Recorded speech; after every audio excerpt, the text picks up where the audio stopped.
네, 우리 성도님 반갑습니다. 고려신학대원에서 교회사를 가르치고 있고요. 개인적으로는 좀 감회가 깊은데 한 30년 된 것 같습니다. 제가 이 교회 아마 저 뒤 중앙에 언더스에 있었을 때 예배 드렸던 것이 다음에 한 30년 만에 여기 처음 와서 여기서 설교하게 될 줄 그때 누가 대학교 때 아마 1학년인 것 같은데 하나님의 말씀을 오늘 같이 나누고자 합니다. 여리고성을 하나님께서 무너뜨렸는데 이 여리고성이 무너진 이야기는 뭐 다 잘 알고 계실 텐데요. 그 여리고성을 짓고 나서 마지막 스토리가 어떻게 보면 오늘 본문을 이해하는데 굉장히 중요한데, 여호수아가 이 모든 전쟁이 끝나고 나서 여리고성 전투가 끝나고 나서 이렇게 이야기를 합니다. 여호수아가 그때 맹세로 무리에게 경계하여 가로되 이 여리고성을 누구든지 일어나서 건축하는 자는 여호와 앞에서 저주를 받을 것이다. 여리고성을 세우는 자는 저주받습니다. 그 기초를 쌓을 때 장자를 잃을 것이요, 그리고 문을 세울 때 계자를 잃을 것이다.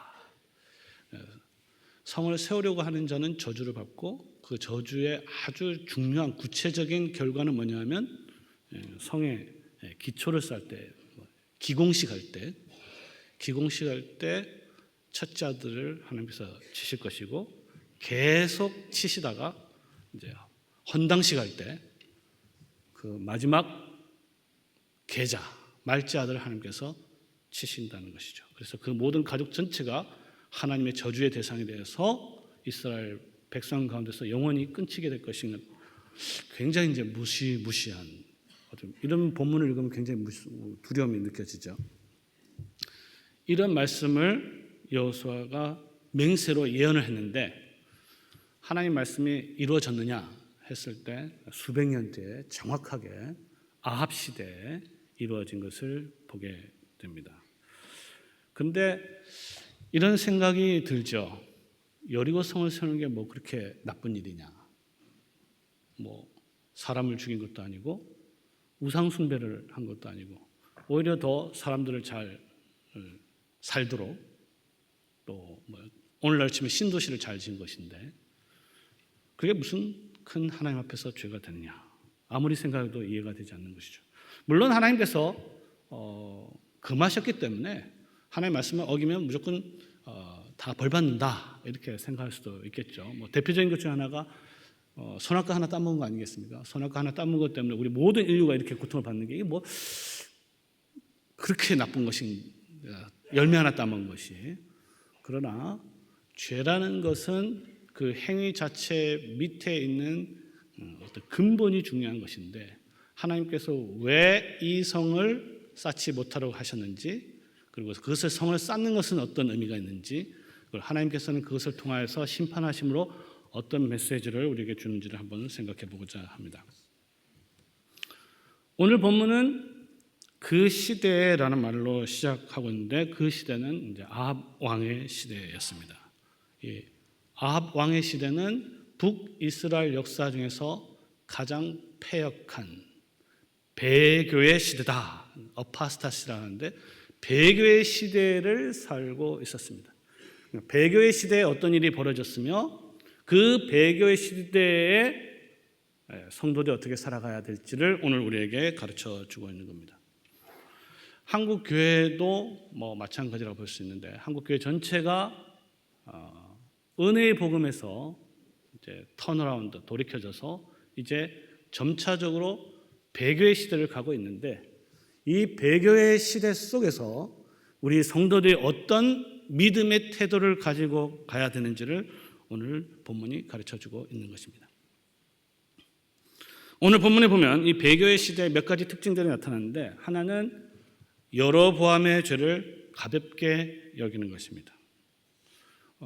우리 성도님들이 성경을 좀 읽으시면 아시겠지만 이 여로보암 왕은 북이스라엘의 이제 첫 번째 왕이죠. 사울, 다윗, 솔로몬, 그 다음에 나라가 우리나라처럼 남북으로 갈렸잖아요. 그래서 북이스라엘의 첫 왕이 여로보암 왕인데, 이 여로보암 왕이 어떤 죄를 저질렀냐 하면요, 이 여로보암은 북이스라엘에 다시 금송아지 숭배를 드려오게 됩니다.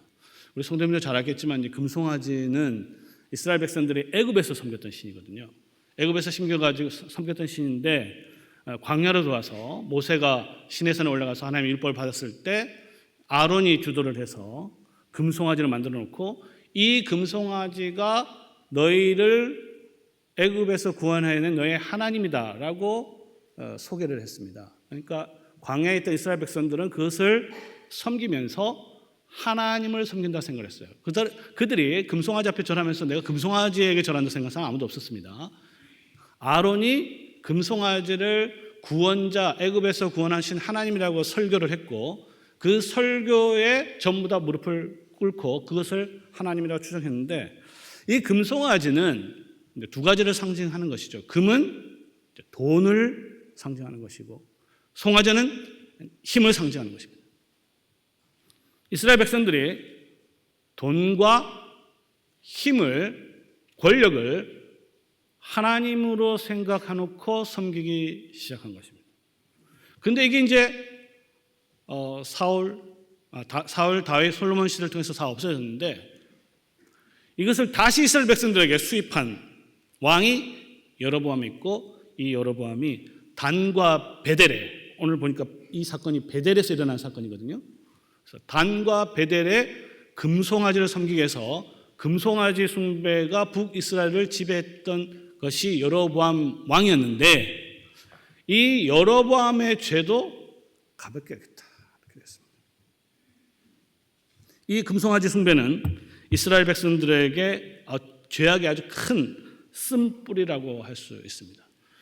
구원을 받고 나서도 하나님의 은혜로 구원을 받고 나서도 다시 언제든지 기회가 되면 금과 권력과 힘을 숭배하는 것이 배교의 교회의 특징이라는 것이죠. 두 번째는 이방 여인 이세벨을 아내로 삼았습니다. 그러니까 아합 왕이 했던 일 중에 하나가 뭐냐면 이방 여인 이세벨을 자기의 왕비로 삼았던 것입니다. 금송아지 숭배가 이 계명을 어기는 것이라면 이것은 기본적으로 제1계명을 어기는 것과 같습니다. 왜냐하면요, 그 당시 하나님께서 너희들이 가나안 땅에 들어가서 해야 될 일들을 가르쳐 줬는데 거기 보면 신명기 7장에 보면 이렇게 말씀이 있어요. 또 그들과 혼인하지 말라. 가나안 사람들과 혼인하지 말지니 내 딸을 그들의 아들에게 주지 말 것이고 그 딸로 내 며느리로 삼지 말 것은 그가 제 아들을 유혹하여 그로 여호와를 떠나게 하고 다른 신들을 섬기며 함으로 여호와께서 너에게 진노하사 갑자기 너희를 멸하실 것입니다. 오직 너희가 그들에게 행할 것은 이것이니 그들의 단을 헐며 주상을 깨뜨리며 아세라 목상을 찍으며 조각된 우상을 불살을지니라. 배교의 시대의 가장 중요한 특징 중에 하나는 불신자와의 결혼입니다. 불신자와 결혼을 하게 되면 우리가 생각은 이렇게 하죠. 불신자와 결혼하면 열심히 전도해서 우리 교회로 데려올 거라고 이제 아주 인간적인 생각을 하게 되는데 교회 역사는 그런 것을 통해서 교회를 부패시키고 타락시키고 배교의 길로 걷게 하신 것이 교회의 역사입니다. 이스라엘 왕이 하나님께서 하지 말라고 한 그 일을 솔선수범해서 그 일을 했는데 그 이유는 무엇일까요? 여러 가지 이유가 있겠지만 이스라엘에 예쁜 여자가 없어서 그렇게 했을 리도 없고 시돈 왕 어떻게 보면 우리하고 이스라엘보다 훨씬 더 문명이 발달한 그와 같은 왕국의 왕비와 결혼해서 전략적 연대를 해서 훨씬 더 자신의 힘을 키우려고 했던 것입니다. 이게 그 당시 배교의 길을 걸었던 왕이 행한 것입니다. 실제로 이스라엘 백성 이세벨이 이스라엘의 왕이 들어와서 행했던 게 뭐냐면 그대로 자기 산당에 자기 신을 세우고 그리고 그것을 통해서 이스라엘 백성들에게 다른 신, 아까는 여호와 하나님을 그래도 금송아지로 생각하고 숭배했지만 지금은 아예 다른 신을 섬기게 했는데 이 이세벨이 한 일이 뭐냐면 이스라엘 전체 무려 바알과 아세라 선지자 850명 거짓 선지자를 갖다가 이스라엘 지역 그렇게 큰 나라가 아니잖아요. 쫙 뿌렸다는 것입니다. 그래서 다른 신의 다른 가르침을 이스라엘 백성들에게 퍼뜨렸습니다. 이 이세벨은 구약 시대만 있었던 것이 아니고 신약 교회도 있습니다. 요한계시록에 보면 두아디라라는 교회가 나오는데, 이 두아디라 교회는 하나님께 책망만 받은 교회로 잘 알려져 있습니다. 그런데 그 이유의 핵심이 뭐냐면 이 두아디라가 이세벨을 용납하였다 이렇게 되어 있습니다. 이 이세벨은 음란한 여자의 대명사로 그려져 있고, 오늘날도 이와 같은 음란의 영들이 청년들, 우리의 자녀들을 지배하고 있습니다. 그리고 그 구체적인 현상이 불신자와 같이 결혼을 하는 것입니다. 그 다음에 세 번째 특징은 뭐냐면, 오늘 성경에 명확하게 나타나지 않지만 추측해서 알 수 있는 것은 뭐냐면, 이렇게 금송아지를 숭배하고 그 다음에 불신 결혼을 통해서 다른 신들을 따라가는 이 배교의 시대, 이렇게 하나님으로부터 멀어지는 시대에 이렇게 살았을 때 희한하게도 경제적으로 부흥했다는 것입니다. 아주 큰 부강을 이루었다는 것이죠. 그것을 어떻게 알 수 있냐면, 오늘 본문에 보니까 베델 사람 히엘이라는 사람이 여리고 성을 건축했는데, 이 성을 건축한다는 게 그냥 목공들 몇 명 모아가지고 짓는 게 아니잖아요, 그렇죠? 그래서 그 당시에 있었던 최고의 경제력, 군사력, 사람들 다 동원, 기술력 다 동원해서 여리고 성을 재건했다는 것입니다. 배교의 시대의 아주 중요한 특징은 뭐냐 하면, 하나님으로부터 벗어났는데 그러면 심판받고 이렇게 못 살고 가난하고 이렇게 돼야 되는데, 오히려 그와 정반대로 훨씬 더 잘 살게 된다는 것입니다.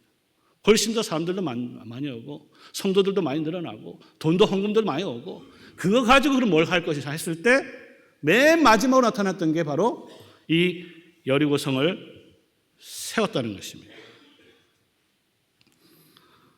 그렇다면 이와 같은 여리고 공사가 왜 그렇게 이렇게 나쁜 것이냐라는 것이죠. 적어도 오늘 본문 말씀은 이렇게 이야기하고 있습니다. 아합의 시대가 배교의 역사였다. 배교의 역사인데 이렇게 배교의 길을 걸었는데, 그것이 점층법으로 이루어져 있습니다. 그러니까 제일 나쁜 일은 뭐냐면, 여로보암의 죄를 가볍게 한 것은 그나마 제일 낮은 죄고, 그 다음에 이세벨을 아내로 삼아서 다른 선지자를 세워서 가르친 건 그 다음 나쁜 일이고, 그리고 최고 마지막 단계의 나쁜 일이 뭐냐면 여리고성을 다시 건축했다는 것입니다. 그러면 이제 이와 같은 배경 속에서 우리가 본문을 보면, 도대체 금송아지를 섬기는 것, 그것도 굉장히 나쁜 거잖아요. 그리고 불신결혼을 통해서 다른 복음이 들어오는 것도 훨씬 더 악한 일인데, 이 여리고성을 다시 짓는 게 무슨 그렇게 그보다 나쁜 일이긴 하지만 더 악한 일인가? 이것은 우리가 여리고성 자체를 좀 잘 알아야 알 수가 있습니다. 이 여리고성은 몇 가지 중요한 특징들이 있는데, 고고학적으로 보면요, 가장 오래된 성 중에 하나일 거예요. 인류 역사상. 그리고 교통의 여지로서 아주 중요한 전략적 도시이기도 했습니다. 더 중요한 신학적 의미는 뭐냐면요, 이 여리고성이 약속의 땅, 가나안 땅에 들어가는 첫 성이었다는 것입니다. 그러니까 이 첫 성을 정복하지 못하면 가나안 땅, 약속의 땅을 전혀 정복하지 못하는 것이죠. 그런데 이 성을 하나님께서 어떻게 무너뜨리냐 했을 때, 하나님께서 칭히 무너뜨렸다는 겁니다. 이게 여리고성이 갖는 아주 중요한 신학적 의미를 갖습니다. 왜냐하면요, 하나님께서 약속의 땅을 주셨을 때 여러 가지 방법이 있을 수가 있겠는데, 제가 만약에 하나님이라면 이렇게 했겠죠. 그냥 가나안 땅을 갖다가 7바퀴 전체를 다, 그죠? 7바퀴 돌면 그 안에 있는 여러 성들을 갖다 다 그냥 무너뜨리고 그냥 한 번에 일거에 그렇게 정리할 수도 있었는데, 왜 하나님께서는 이 첫 성 여리고성만 하나만 그렇게 하셨냐는 것이죠. 우리가 여리고성을 어떻게 무너진 그 배경을 보면 이렇습니다. 하루에 한 번씩만 돌죠. 모든 군사들이 다 돌아야 했습니다. 그리고 이 행진은 사실 그 과정을 보면 철저하게 여호와 하나님의 행진, 여호와의 행진이었습니다. 그 가운데 언약궤가 그것도 여러 겹의 보자기로 천으로 둘러싸여 있어서 행진을 일주일 동안 한 것을 보게 되고, 제사장들 나팔을 불며 따르고, 그리고 호위 군사가 또 따르고. 근데 뭐 흥미로운 규칙 하나가 있는데 뭐냐면, 이 돌 때 있잖아요, 소리를 내면 안 돼요. 침묵의 행진이었습니다. 여호수아 6장 10절에 보면 너희는 외치지 말며 너희 음성을 들리지도 말고 아무 말도 하지 말라. 그래서 행진하는 동안에는요, 정말 고요하게 아무 소리도 없는 그와 같은 행진이 이루어졌는데, 맨 마지막 날에는 뭐 7번을 돌았다는 걸 잘 알 것입니다. 사실은 하나님께서 이와 같은 방식으로 무너뜨리는 건요, 굉장히 군사 작전으로 보면 정말 말도 안 되는 군사 작전이 시행되는 것입니다. 왜냐하면 우리 남자 성도님들 뭐 대부분 군대 가셨으면 알겠지만, 뭐 아주 간단히 말하면 이런 겁니다. 그냥 40km 행군 시켜놓고 전쟁하라, 이거와 비슷한 겁니다. 그러니까 하나님께서 군사들의 힘을, 그것도 아침 일찍부터 돌았거든요. 그 성을 갖다 7바퀴 돌았으니까 아침 일부터 힘과 진 다 빼놓고 나서 하나님께서 무너뜨린 것이에요. 이 말은 뭐냐면요, 너희들의 힘으로 이 성을 점령한 것이 아니라는 것을 너무나 분명하게 보여주신 것입니다. 그리고 맨 마지막에 보면 소리를 치고 이제까지 외치지 못했던 그 군사들이 소리 지르고 나팔 소리 내고 그 다음에 함성을 지를 때, 이 소리라는 게 아주 중요한 그 믿음의 표시인 이 소리를 질렀을 때 그 성이 처음부터 다 무너졌다고 기록하고 있습니다. 자, 그런데 이것은 무엇을 의미하냐면 약속의 땅에 들어왔다는 것이죠. 약속의 땅에 어떻게 들어왔는지를 이 여리고 성에 무너지는 것이 너무나 분명하게 보여주는 것입니다. 이 성에 들어온 것은 오직 하나님의 은혜로 들어왔다는 것입니다. 그리고 이 은혜를 철저하게 믿고 의지한 자가 이 여리고 성에 들어왔다는 것입니다.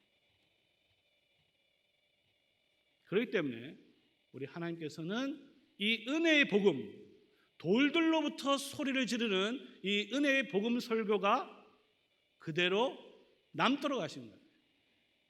여리고 성의 그 수많은 폐허들을, 그 돌들을 그대로 남겨두도록 하셨는데, 그것을 지우는 자에게는, 주의 은혜의 말씀을 지우는 자에게는 저주가 임할 것이다.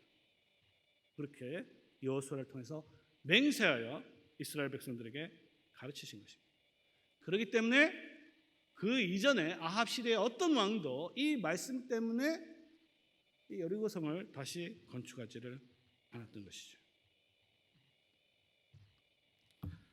자, 근데 사실은 이 여리고 성을 쳐들어갈 때는 무너뜨려야 되죠, 당연히. 근데 이 가나안 땅에 들어왔어요. 가나안 땅에 들어왔으면 이 여리고 성을 그대로 두면 안 되죠. 왜냐하면 가나안 땅을 정복했으면 이제 지켜야 되는 거잖아요. 지켜야 되니까 어떻게 해야 되겠습니까?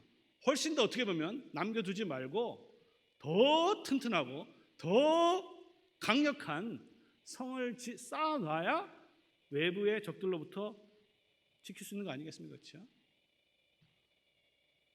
근데 이것은 무엇을 의미하냐면요, 이제 이 나라는 들어올 때는 뭐 하나님의 은혜로 들어왔는지 모르겠지만, 이제 들어오고 나서는 이제는 내 힘과 내 능력으로 이것을 지켜야 되겠다라는 것을 이 여리고 성의 재건이 보여주고 있는 것입니다.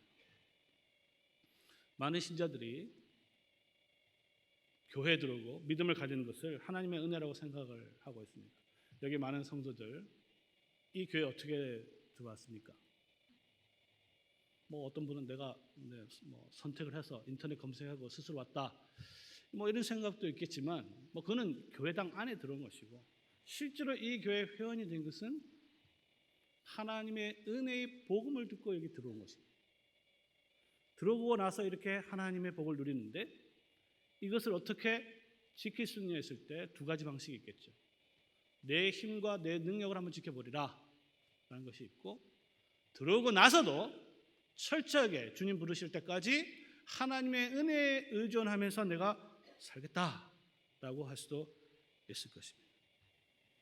그런데 이 아합은 이전에 있는 모든 왕들, 심지어 솔로몬, 다윗 성들을 엄청나게 세웠거든요. 그런데 이 여리고 성만은 그대로 남겨두었습니다. 왜? 이 성을 통하여 은혜의 복음이 모든 백성들에게 선포되어야 했기 때문입니다. 그런데 아합은 이제 마지막으로 이 은혜의 복음 설교를 완전히 지우려고 했던 것입니다. 그래서 이 성을 다시 세웠습니다. 세웠는데 히엘이라는 사람이 세우죠. 기초공사를 했습니다. 했을 때 장자를 하나님께서 치셨어요.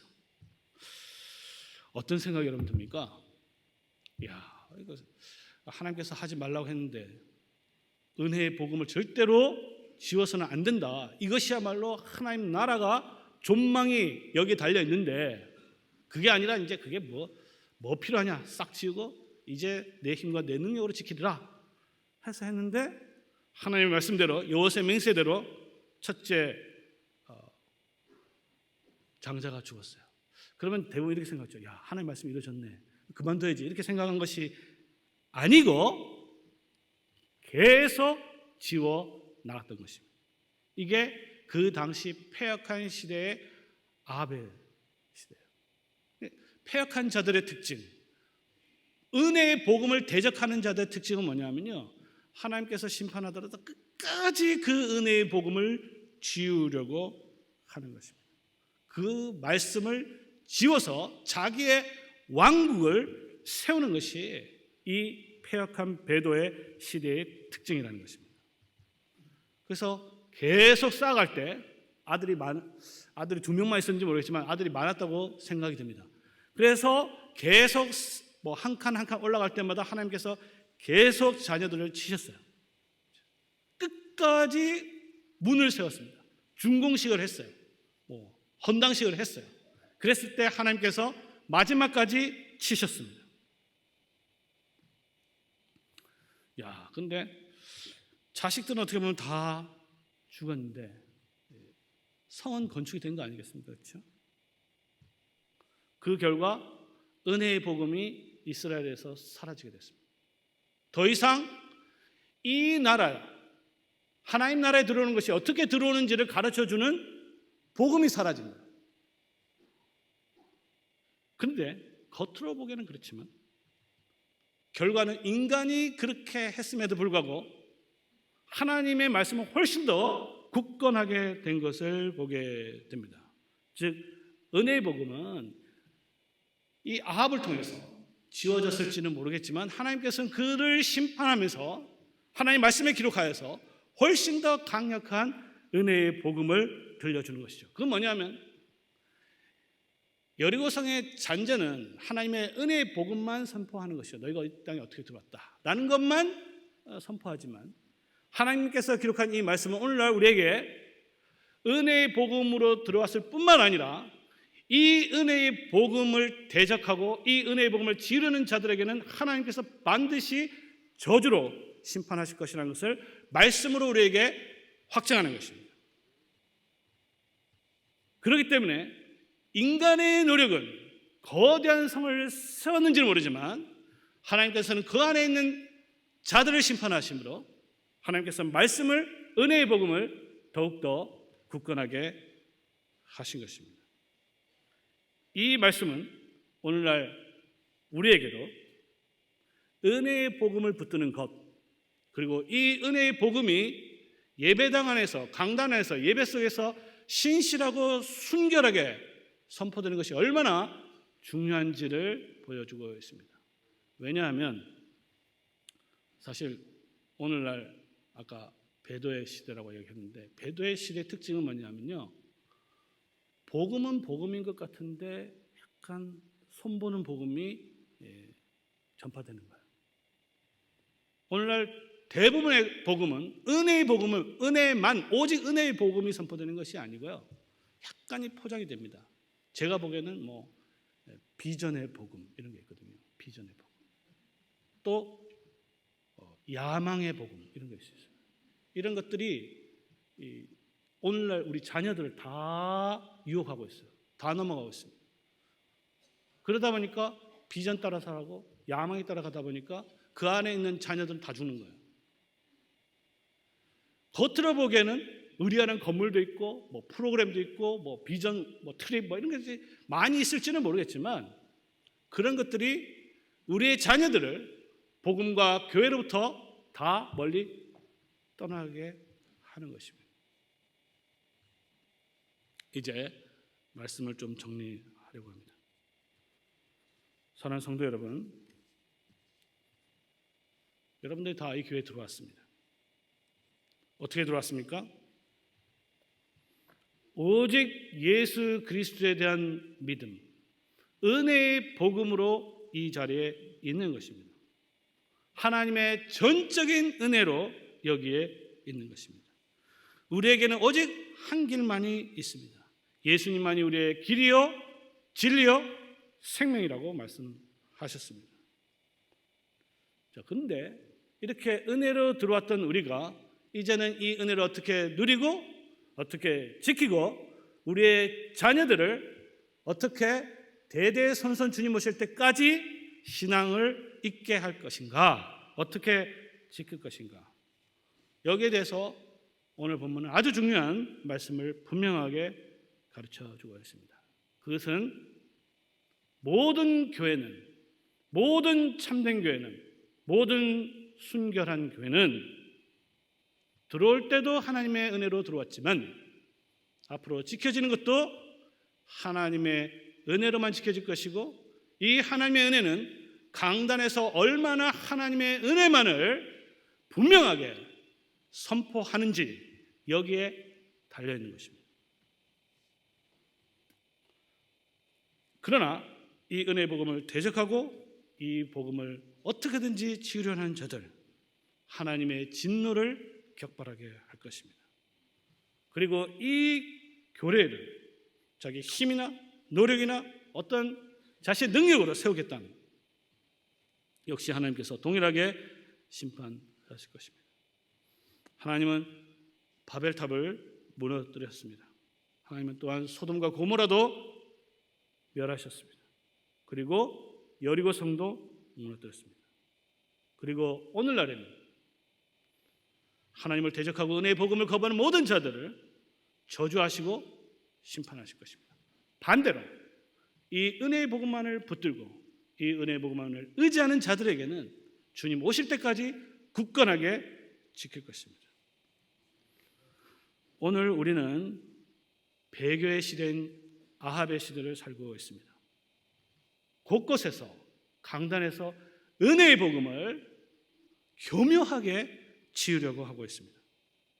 뭐 예를 들어서 교회당 자체를 짓는 게 나쁜 것은 알겠지만 그것보다도 하나님의 은혜보다는 기복신앙이라든지 다른 야망이라든지 비전이라든지 이런 것들이 대체된다면 그것은 여리고성을 다시 짓는 것과 본질상 동일한 것 아니면 더 악한 것입니다. 그 건물을 짓고 나면 어떻게 되겠어요? 더 많은 사람이 필요하겠죠. 더 많은 돈이 필요하겠죠. 그것을 위해서 더 많은 인간적인 프로그램을 만들어야 되겠죠. 그러면서 그것들이 은혜의 복음을 대체하게 되는 것입니다. 그 결과 어떻습니까? 그 결과 우리의 자녀들이 하나둘씩 복음에서 멀리 떨어져 가는 것입니다. 이 은혜의 복음을 회복하지 않는다면 마지막 여러분들의 자녀가 떠날 때까지 결코 상황이 바뀌지 않을 것입니다. 이 히엘의 이야기, 우리에게 굉장히 두려운 말씀입니다. 이 말씀만 보면 하나님 정말 무섭다 이런 생각이 들죠. 그런 생각 가져야 됩니다. 그런데 이와 같은 말씀은요, 우리들에게 신호등이라고 했어요. 신호등. 빨간불이 켜지면 어떻게 됩니까? 그 신호등을 따라야죠. 우리의 목숨과 안전을 지키기 위해서. 그렇죠? 하나님께서는 여러분들을 정말로 사랑하시기 때문에 이 두려운 말씀을 기록한 것입니다.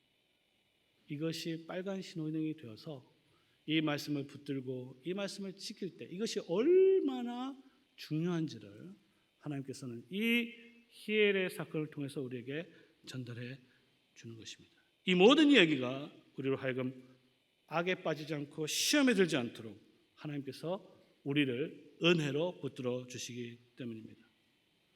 은혜의 복음만을 붙들고 하나님을 전적으로 신뢰하는 것이 우리 자녀들을 위한 유일한 생명의 길이라는 것을 확신하면서 살아가는 복된 성도들이 되시기를 성부와 성자와 성령의 이름으로 축원합니다. 아멘. 기도하겠습니다. 하늘에 계신 우리의 아버지, 주께서 거룩하게 한 이 복된 날에 우리를 불러주셔서 주의 말씀을 듣게 하시니 감사합니다. 이 말씀을 우리가 바르게 분별하게 하시고 이제는 이 말씀을 우리가 이해하여 우리 부모들이 마음에 새기게 하시며 이 새긴 말씀에 철저하게 순종할 수 있도록 하여 주시옵소서. 이것을 순종하기 위해서 주의 성령께서 우리를 도와주시옵소서. 오늘날 주의 복음에서 교묘하게 멀어지며 유사한 복음들이 교회를 지배하는 이때 이 교회에 오직 순수한 복음만이 주님 오실 때까지 신실하게 전파되게 하옵소서. 우리 주 예수님의 이름으로 기도를 드립니다. 아멘.